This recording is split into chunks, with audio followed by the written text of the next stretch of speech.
Hello guys, this is advocate Jinesh Soni. और last class में हमने डिस्कस किया था कि एंटी करप्शन कानून क्या है, बेसिकली क्यों प्रोपाउंड हुआ, इसके सेक्शंस क्या हैं और चैप्टर क्या हैं।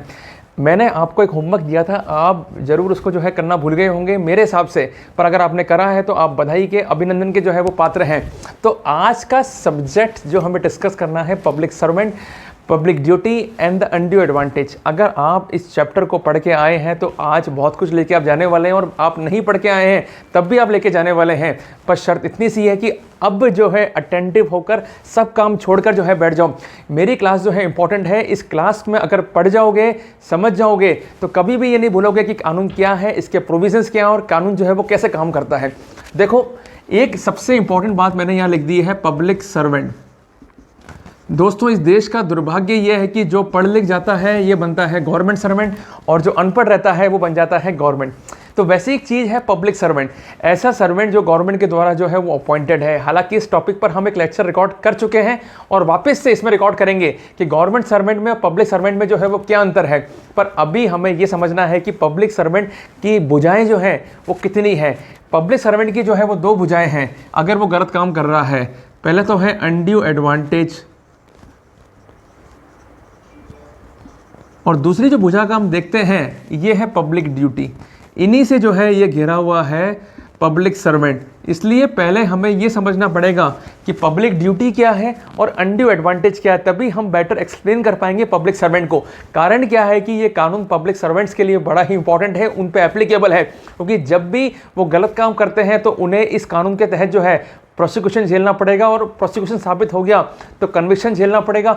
और इसके विपरीत यदि आप विक्टिमाइज्ड हैं और आपके साथ जो है अन्याय हुआ है, कोई अधिकारी, कर्मचारी करप्ट मीन से आपसे रिश्वत मांगता है, अपने पद का दुरुपयोग करता है, तो उसका प्रोसिक्यूशन कैसे करना है वो इस कानून में कवर है या नहीं है, ये जानना भी हमारे लिए जो है बहुत ही जरूरी है। तो यहाँ आप नोट कर लें, दो ही इंपॉर्टेंट कंसेप्ट है, पब्लिक सर्वेंट और इसकी दो भुजाएं। वो कौन कौन सी है? अनड्यू एडवांटेज और दूसरी भुजा है पब्लिक ड्यूटी। दोस्तों, अगर हम कोई भी सर्वेंट हैं, चाहे प्राइवेट काम कर रहे हैं, चाहे पब्लिक ड्यूटी परफॉर्म कर रहे हैं, हमें हमारी सर्विसेज के लिए हमारे एम्प्लॉयर से जो पेमेंट मिलता है, जिसको हम कहते हैं रिन्यूमरेशन, तनख्वाह या मेहनताना, अगर उस मेहनताने से भिन्न कोई चीज़ हम प्राप्त कर रहे हैं या कोई पैसा हम प्राप्त कर रहे हैं, ये है अनड्यू एडवांटेज। ऐसा एडवांटेज जिसको लॉ का संरक्षण नहीं है, लॉ उसको रिकॉग्नाइज नहीं करता है। पर अगर हम परिभाषा को देखें जो सेक्शन 2D में है पीसी एक्ट के अंदर, यहाँ पर आप दो बातें इस लेवल पर नोट कर लें।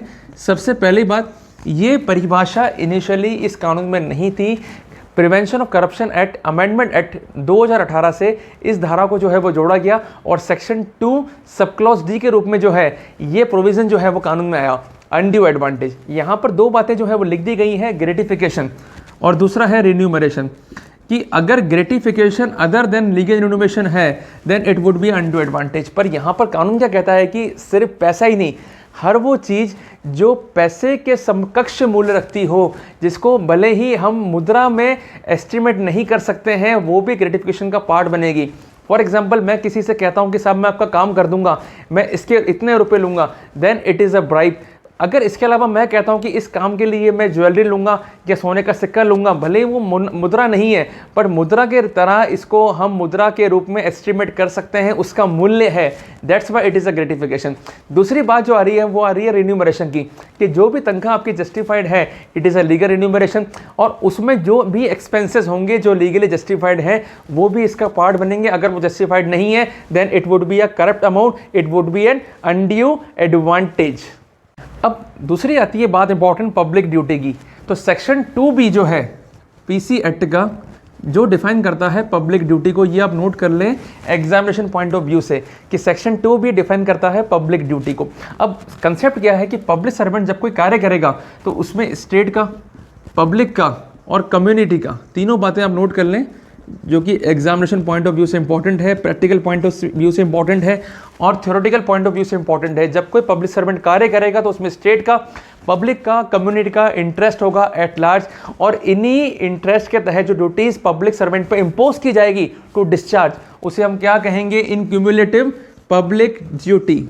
ये एक इंपॉर्टेंट टर्म है सेक्शन 2B के अंदर, जो हमें समझनी है और याद में रखनी है। ओके, ये दो ऐसे भुजाएं हैं जो हमेशा ही जुड़ी रहेंगी पब्लिक सर्वेंट से।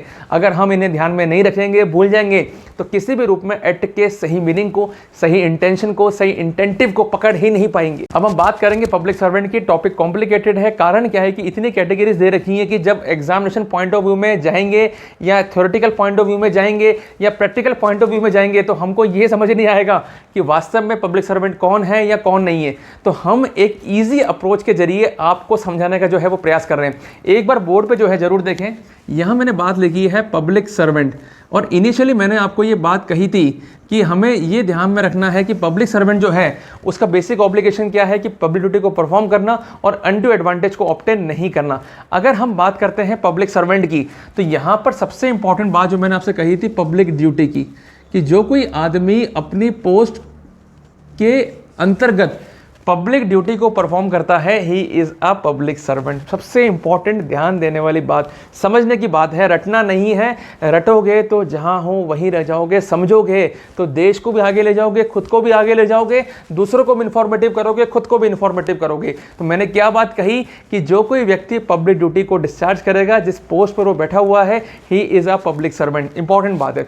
दूसरी इंपॉर्टेंट बात यदि हम देखते हैं कि वो गवर्नमेंट से कोई पे ले रहा है या गवर्नमेंट की वो सर्विस में है, then he would be a public servant. For example, कोई सरकारी डॉक्टर है, सरकारी वकील है, पुलिस है, या ऐसा कोई व्यक्ति जो गवर्नमेंट जॉब में है, वो क्या कहलाएगा? Public servant. तीसरी बात, ऐसा कोई कॉरपोरेशन है जो कि लोकल अथॉरिटी की कैटेगरी में आता है और उसमें वो पे रिसीव कर रहा है या लोकल अथॉरिटी की सर्विस में है, तो वहां पर वो क्या कहलाएगा? Public servant. एग्जाम्पल क्या है? नगर निगम। एक छोटा सा बेहतर एग्जाम्पल मैंने आपको कन्वे किया। चौथी बात हमें समझनी जो है कि ऐसा कोई कॉरपोरेशन जो सेंट्रल एक्ट या स्टेट एक्ट के तहत जो है वो बना हुआ है, जिसमें वो व्यक्ति सर्विस में है या पेमेंट रिसीव कर रहा है, then he would be a public servant.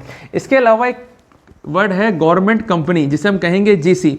अगर वो जीसी में कोई पेमेंट ले रहा है या सर्विस में है, then he would be a public servant. अब गवर्नमेंट कंपनी क्या है, इसके लिए हमें क्या पढ़ना पड़ेगा? Section 617 company act. कौन सा? 1956 का। हालांकि कानून रिपील हो गया है, बट इस सेक्शन में गवर्नमेंट कंपनी को जो है वो डिफाइन किया गया है। इंपॉर्टेंट पर्सपेक्टिव कानून का है। इसके अलावा यदि हम देखते हैं कि जज जो है, जुडिशरी जो है, जज या मजिस्ट्रेट या जिसके पास एडजुडिकेटिंग पावर है, वो इसमें जो है वो कवर है। जज के सपोर्टर्स वो कौन कौन है? कमिश्नर है, लिक्विडेटर है और रिसीवर है।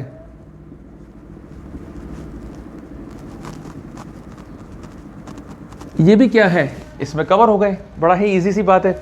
इसके अलावा जो भी कॉरपोरेटिव सोसाइटी है, उसका मेंबर, उसका चेयरमैन, उसका वर्कर, वो सब क्या है? इसमें कवर है।